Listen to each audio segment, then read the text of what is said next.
When Gerard Baker walks through the Badlands, he keeps an eye out for one thing. I grew up in North Dakota in the snake country, so I always watch for rattlesnakes and any other little things that we have around here.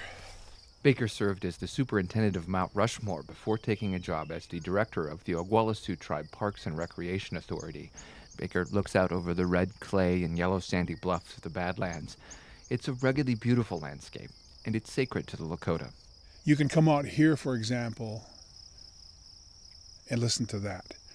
And you can hear the same sounds that our warriors and our families heard coming across this area 500 years ago, maybe 1,000 years ago. And so those sounds are still here. The feeling is still here. The atmosphere is still here, which means the spirits are still here. Baker is not Lakota, but Hidatsa from North Dakota. He points out that the lower half of the Badlands National Park sits on tribally owned land. The land was taken by the Department of Defense around World War II for a bombing range. In 1976, the DoD was ready to give back the Badlands, but only with the stipulation that the area become a national park. This left the Oglala Sioux tribe with little say in the management of the 133,000 acres here. And so there's always been a sense of loss, I think, for these people here, for the tribal members, especially the ones who are on the land. And this is one way of getting that back, maybe a generation or two later. The agreement worked out keeps the Badlands National Park intact, but it gives the tribe the full authority to manage its portion of the park and also reap the benefits of visitor traffic and new jobs. Sandra Washington is with the National Park Service. Tourism is a big industry all over this country, and certainly in an area as poverty-stricken as the Pine Ridge Reservation, anything that provides an economic lift is a great thing. Washington says the opportunity will open new doors for tribal members who want to become park rangers. It will also allow the Oglala Lakota to create their own interpretive and educational programs at the park.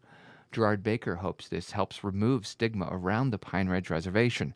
He says families can come to a place like the White River Visitor Center in the South Unit and get a unique experience, including Lakota stories and a history of the Badlands. And of course, what I want to do is encourage people to come down, and it's okay to come south, and I really mean that, because in the past we've had a little bit of a problem with even with some folks from the state of South Dakota saying that do not go down there, it's dangerous. The American Indians are having a tough time, and they say some more awful things that I completely disagree with.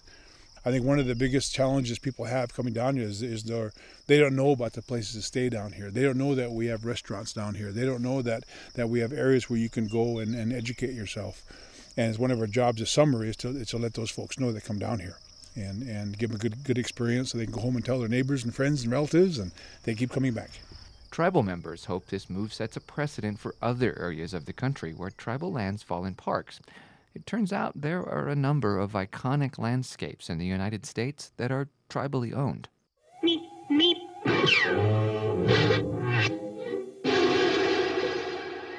Monument Valley is the setting for the Wile E. Coyote and the Roadrunner. The area is every bit as iconic as any national park, but it's not a U.S. national park. It's a Navajo national park. The Navajo own Monument Valley, and they've managed it as their park for over 50 years. Martin L. Begay is the director of Navajo Parks and Recreation. Begay says what's happening in the Badlands of South Dakota should open the door for other tribal nations to take over management of national parks in their areas. One case in point is a Rainbow Bridge National Monument, which is run by the National Park Service, and it's actually a sacred site to most of the tribes that are here in this part of the country. National Park Service officials say they aren't sure if this case will set a precedent elsewhere because each individual tribal nation has unique circumstances. Sandra Washington with the National Park Service. I don't know of another place in the national park system where we have that kind of relationship with a tribe on land. Back in the Badlands, Gerard Baker is still scanning the ground for rattlesnakes as he walks. Baker says he does believe this case should pave the way for the return of other parks on tribal lands. The Oglala Sioux tribe and the National Park Service plan to sign an agreement by the end of this month that lays out the transfer process, but full approval requires an act of Congress. It's Congress that created the Badlands National Park.